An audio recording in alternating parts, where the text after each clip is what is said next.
मोगाच्या भावान भयणो, आमच्या जिवितांत आमी पळयत जाल्यार आमकां जायते कायदे आनी नेम पाळूंक आमकां दिलेले आसात. आमचे जायते पॉलिटिकल नेम आसात, रुल्स एंड रेगुलेशन्स, जायते ड्रायविंगाचे नेम आसात आनी ते आमकां दिल्ले आसात कित्याक आमच्या जिवितांत सगळें बरे भाशेन वचूंक.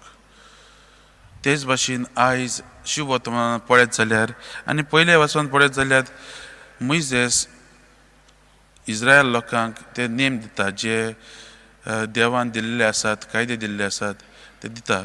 आनी जेजू आयज शुभ वर्तमानांतूय हे नेमाचीच खबर करता.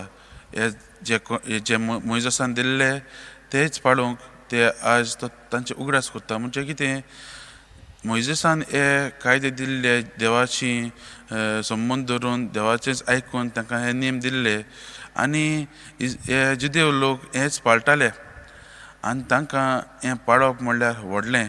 हे धर्मशास्त्री आसात, हे फारीसी आसात, तांकां हे नेम पाळूंक व्हडलें. आनी त्या जेजूच्या काळार समाजांत पळयत जाल्यार हे धर्मशास्त्री आसात तेच हे दाखोवंक म्हूण पाळटाले. पूण ताचे भितर कांयच भितरलें तांचें जिवीत सगळेंच खाली कशें, पूण भायल्यानसूनच ते दाखयताले आनी तेच ते लोकांकूय पाळूंक शिकयताले. आनी लोकांक हे नेम पाळप म्हणजे एक ओजें कशें जाल्लें, एक पाळूंक जाय म्हूण पाळटाले तशें कशें जाल्लें. आनी जेजू येता आनी हे नेमांक, हे कायदे, हे देवाचे आज्ञा आसात तांकां एक नवो अर्थ दिता. तो म्हणल्यार जेन्ना जशें आतां आमचे मनामेंत आसात, एक मनामेंत म्हणल्यार जिवेशी मारूं नये. पूण जेजू येता आनी म्हणटा आमी जिवेशी केन्ना मारतात, जेन्ना आमकां कोणाचेर राग आसा, आमच्या भाव भयणीचेर राग आसा, तांकां आमी आमच्या जिवितांतली काडूंक सोदता तेन्नाच आमी जिवेशी मारतली न्हू. तर जेजू येता आनी म्हणटा जिवेशी मारूं न्हय. म्हणजे तुज्या पेल्याक तुवें भोगसूंक जाय, तुज्या पेल्याक तुवें भोगशिता तेन्ना तुज्या जिवितांतूच, तुज्या काळजांतूच तूं तो मोग, देवाचो मोग अणभवूंक पावतलें. असले तो तें तांकां नवो अर्थ दिता.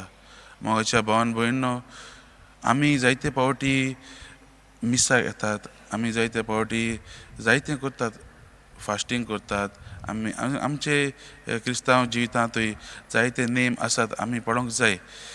आतां आमी प्राचीन काळांत आहा म्हणटकीर जेन्ना आमी हें उतर आयकतात, प्राचीन काळ म्हणजे आमी प्राचीन काळांत लँटन सिजनांत फास्ट करूंक जाय, आमी दुसऱ्यांक दिवंक जाय, गरिबांक दिवंक जाय, जायते फावटी आमी करतात. पूण हें करता आसतना जायते फावटी आमी करता तेन्ना आमच्या जिविताचेर हें ओजें कशें धरून आमी करतात, की आमी पाळूंक जाय म्हूण पाळटात. पूण जेन्ना आमी पाळटा तेन्ना आमच्या जिविताची बदलणी हाडूंक पाळतात काय, वा आमच्या जिवितांत नवसरणी हाडूंक पाळतात काय, देवान आमकां हो काळ दिल्लो आसा आमच्या जिविताचेर नदर मारून आमच्या जिविताचेर नियाळ करूंक आमकां ताणें आपयल्लीं आसात.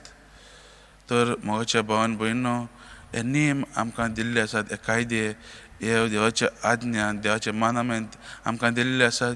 ते आमच्या जिविताची भितरली नवसरणी हाडूंक, भितरली बदलणी हाडूंक आमकां दिल्ले आसात. तेंच आमी भरवशान भावार्थान आमी आमच्या काळजांत मानून घेवंक गरजेचें. पूण आमी हें कशें करतले काय, हें करतलें जाल्यार आमी देवाच्याच संबंदांत रावन गरजेचें. आनी जेजू आमकां दर एकल्याक आपयता. तेच परीन आमी आतां कृपेच्या नव्यानांत आसा तेन्ना आमी आमच्या भाग्यवान फाजी सवाराचोच उदाहरण घेवन आमी आमच्या जिवितांत मुखार पावल मारुया. ताणें हें देवाचें उतर आयकलें आनी देवाचें उतर ताणें आपल्या काळजांत घेतलें आनी ताच्या काळजांत आख्खें जिवीत ताचें बदललें आनी त्याच देवाच्याच मोगान तो मुखार वचूंक पावलो. तो आज तो इंडियेक पावलो आनी इंडियेक ताणें आख्खेच इंडियेकूच न्हय पूण दुसऱ्या जाग्यांनी तो वचून देवाक ताणें परगटलो. मोगाच्या भावान भयणो, आमकां दर एकल्याक आमी जेन्ना हे देवाचे मनांत पडटा तेन्ना आमी आमच्या जिविताची नसोनी जावंक हेंच करपा आमी देवा लागीं मागुया. आमी कृपेच्या नव्यानांत आसात आनी हीच कृपा देवा लागीं मागता आसतना आमच्या जिविताची बदलणी जावं दी. आमच्या जिवितांत एक जेन्ना बदलणी जातली तेन्ना आमी देवाक अनुभवूंक पावतले हांव आमच्या जिवितांत एक खुशालकाय येतली आनी हीच खुशालकाय आमी बागेन फ्रांसीस शेवेरा भाशेन दुसऱ्यांकूय दिवंक पावतले हांव तर हेंच मनांत दवरून हीच मागणी आमी देवा लागीं उबारुया